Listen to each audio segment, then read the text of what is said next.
Welcome to the Design30 Podcast. My name is Jason Bilyeu, and in this podcast, I provide design strategies and tools to improve creativity, innovation, and overall design confidence.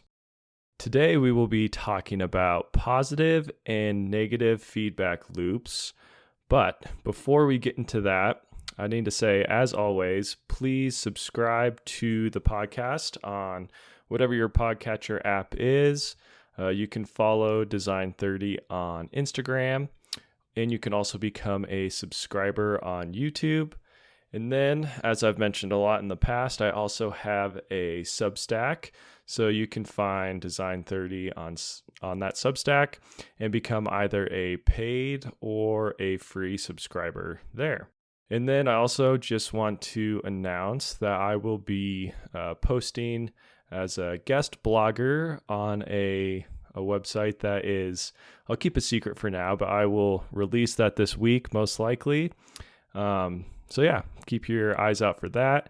I will definitely be posting a lot of links to it on Instagram, and perhaps we'll even shoot that out via my Substack. So make sure you are a Substack subscriber so you don't miss that post. Now, diving into the meat of this episode. So we are going to be talking about positive and negative feedback loops. These are something that I think often get confused. People often assign good and bad to positive and negative feedback loops, where it actually doesn't say anything. Once you understand what a positive feedback loop is and a negative feedback loop, it really doesn't say anything about whether or not it's good or bad. It's very contextual, depends on what's happening, what the environment is, and that is what will determine whether it's making whether it's making a good impact or a bad impact, or whether it's what you want or what you don't want.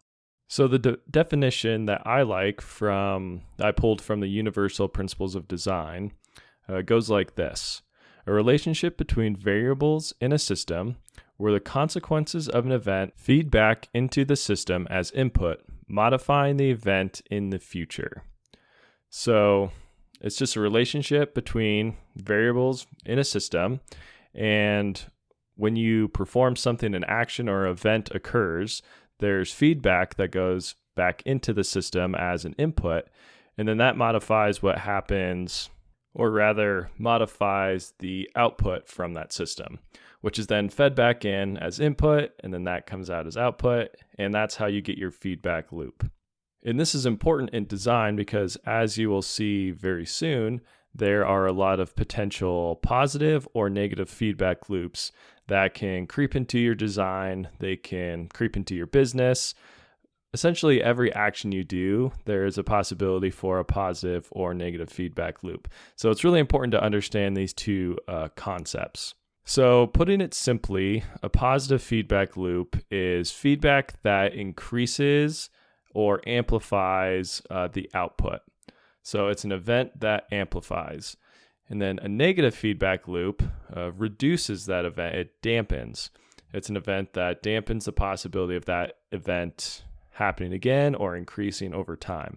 Going back to the positive feedback loop, you can think of it as you have some variable A, which then produces a variable B, which then that produces more of A, which produces B, which then produces more of A, and you can kind of see how this just creates an exponential growth. But it can also create very chaotic behavior in a system. Things can tend to run out of control when you have a positive feedback loop, because your event A creates B, which creates more of A, which creates more B, which creates more A, and it just continues to fan out or to exponentially grow. And then with the negative feedback system, or feedback loop rather, the goal, or rather the result, is typically stability.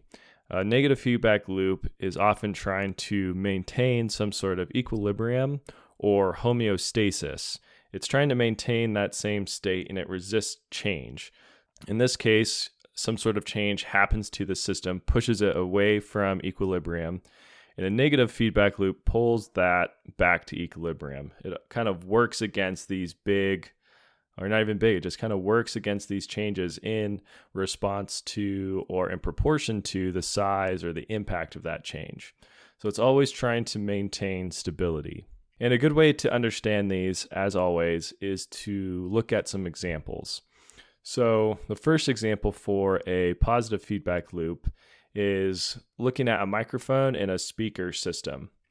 So when you talk into the microphone, the speaker amplifies that and sends this amplified noise or music or sound out into the world.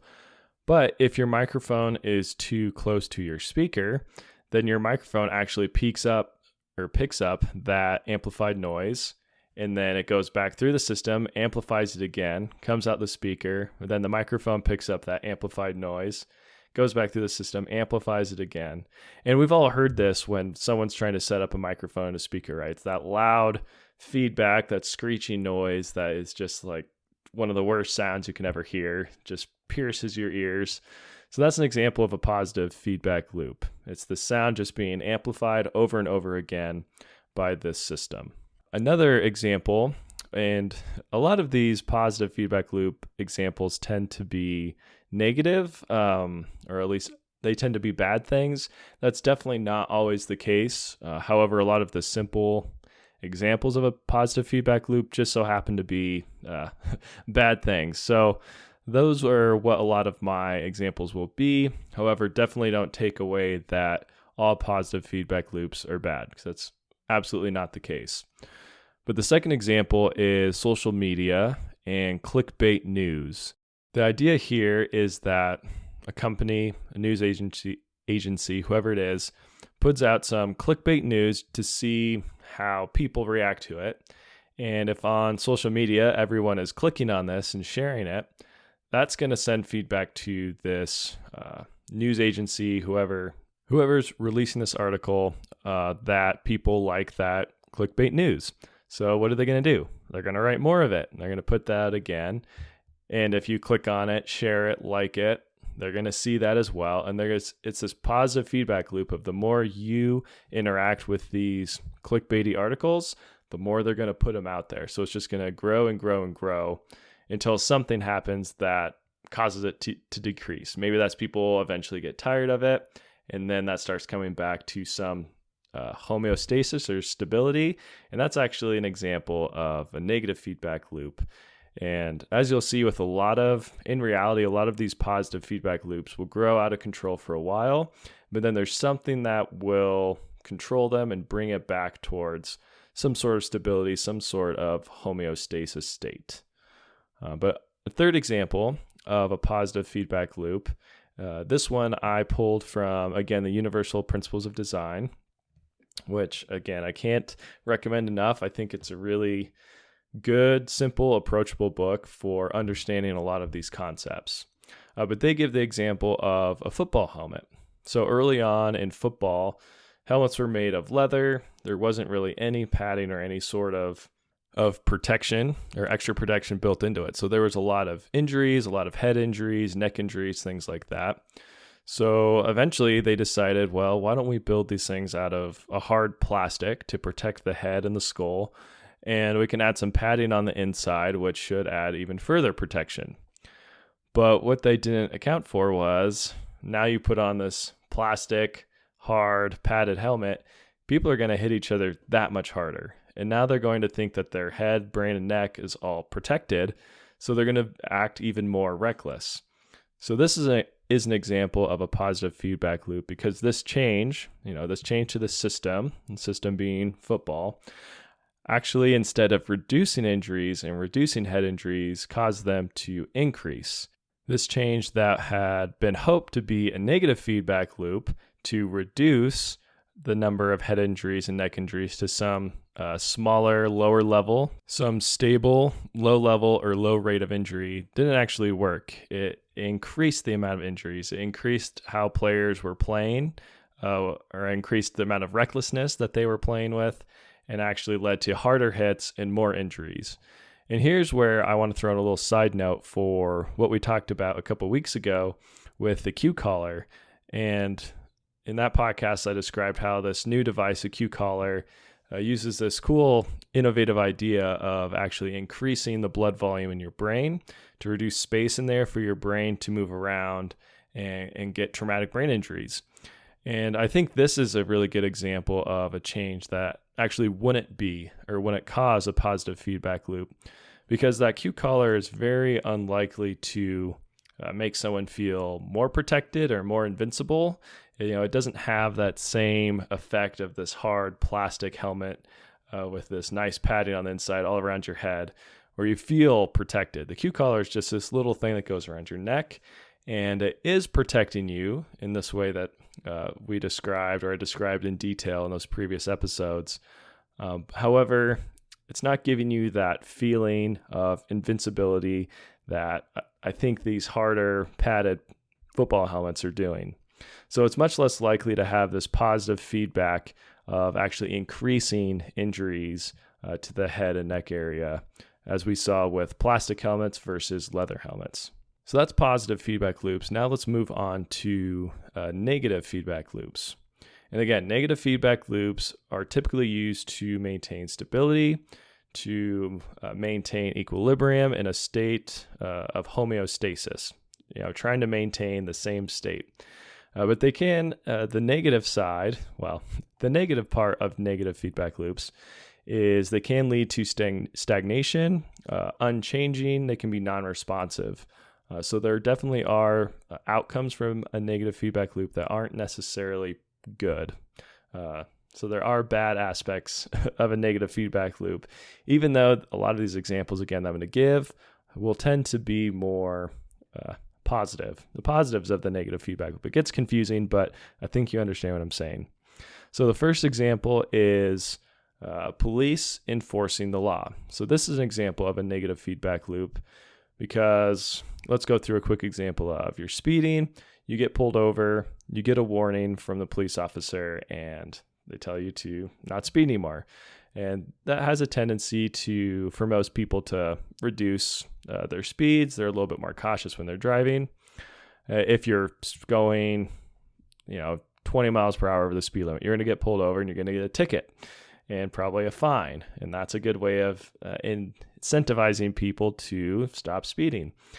And if you're going, I think it's double the speed limit or something like that, can actually be considered a felony. You can do jail time for that.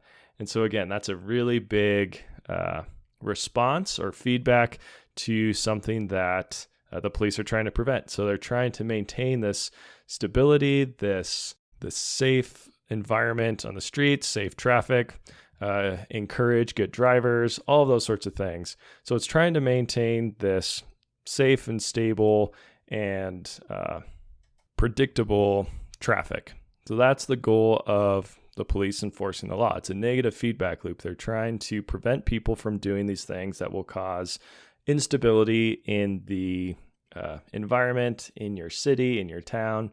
They're trying to maintain a stable, predictable, safe environment. Another example that we're all very much familiar with is a regulation of temperature. And this can be regulating temperature in your body or even in your house or your apartment. Starting with your body, when you start to get too hot, your body starts to perform processes that actually reduce your temperature.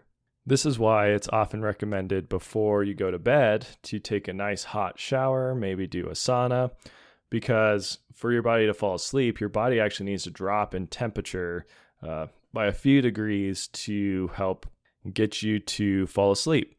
And so by taking a hot shower, your body begins, I don't know the exact process is, but it starts to perform processes that actually cool your body down.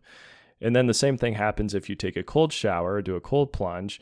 Your body tries to heat itself back up. So that's why doing that in the morning can actually be a good thing, because that's when your body naturally, as part of your circadian rhythm, wants to heat up and help you feel more awake and maintain that natural circadian rhythm throughout the day. And then also a thermostat in your house, it's trying to maintain a constant temperature, or at least close to a constant temperature. So when you open the door and allow a bunch of cold air in, your heat is going to kick on and it's going to heat the house back up to that temperature. If you're cooking on your stove and you're dumping a bunch of heat back into your house, then it's not going to kick on. It's going to allow it's going to allow the heat naturally dissipate from the house and not kick on your heater, which would actually just keep increasing the temperature of your house, in which case you would then have a positive feedback loop. So that's an example. If your thermostat, for some odd reason, was set to turn on your heat whenever whenever temperature rose, that would be a positive feedback loop, and eventually your house would be unbearably incredibly hot. So you don't want that. So with a negative feedback loop, your thermostat is responding to these natural temperature changes or temperature changes in the house in such a way that it maintains as close as possible a constant temperature inside the house. And then finally, a third example of this is something that probably none of us actually have much experience with. It's a Segway, and I'm curious if anyone has actually ridden a Segway. There was a time I remember when I was, probably like 10, 12, maybe early high school, where Segways were starting to become kind of a thing. People thought they were going to take over cities. They were going to be used for doing tourist attractions and all sorts of different areas. People thought Segways were going to be a pretty big hit and pretty influential. Anyone around today realizes that did not happen. But they are actually a really good example of a negative feedback loop. So on a Segway, they're always trying to maintain balance. Obviously, they don't want you to fall backwards or forwards, trying to keep the rider, for the most part, straight up. So they have systems built into it where if you lean really hard forward, it reacts and moves the wheels so that it stays underneath you. And then if you lean backwards, it also spins them backwards to keep you balanced straight up.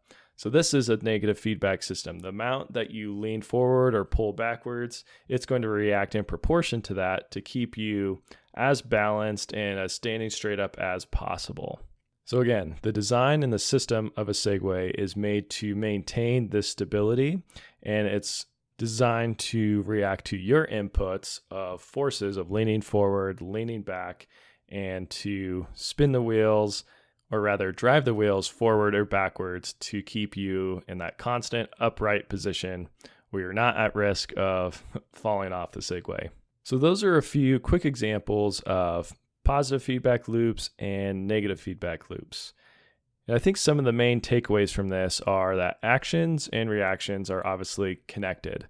And you need to understand how a change is going to impact a system or a design as a whole. How is the design also going to impact your user? Is it going to incentivize them to do something or de-incentivize them to do something? Do you want a positive feedback loop to be the result of your design, or do you want it to be a negative feedback loop where you maintain some sort of stability or homeostasis? Does it encourage a certain behavior? Again, do you want more of that behavior or do you want less of that behavior? And that's why it's really important and crucial to understand positive feedback loops in your design and negative feedback loops in your design, and how other people or users' inputs or actions will be impacted, either how they will be impacted by your design or how their actions will impact your design. And that leads us now to the Design30 discipline for this week. And this discipline is essentially just 3 statements, starting with a positive feedback loop will amplify or increase a system output. A negative feedback loop will dampen and stabilize to maintain an equilibrium. And finally, neither is inherently good or bad, but both must be understood and utilized in your designs. And so that's all I have on positive and negative feedback loops. I hope this was useful. I hope it gave you a little bit of a starting point and understanding between the two. And again, I just want to drive home this point of neither is inherently good or bad. Obviously, the examples I gave tended to lean one way or the other. A lot of good for negative feedback loops and then a lot of bad for positive feedback loops. But that's not necessarily the case. It's all about understanding how the loops work, what's the environment, what's the overall goal of your design, and how you're going to implement those feedback loops to achieve whatever your goal is. So that's it for this week. Again, thanks so much for listening. I also want to reiterate one more time, please subscribe to the Design30 Substack, as there's going to be a somewhat, I don't know if it's a big announcement, there's going to be an announcement coming through there soon. I'll also announce that on Instagram, so make sure you are following Design30 on Instagram as well. Okay, that'll do it. As always, remember, design more, despair less. Thanks for listening.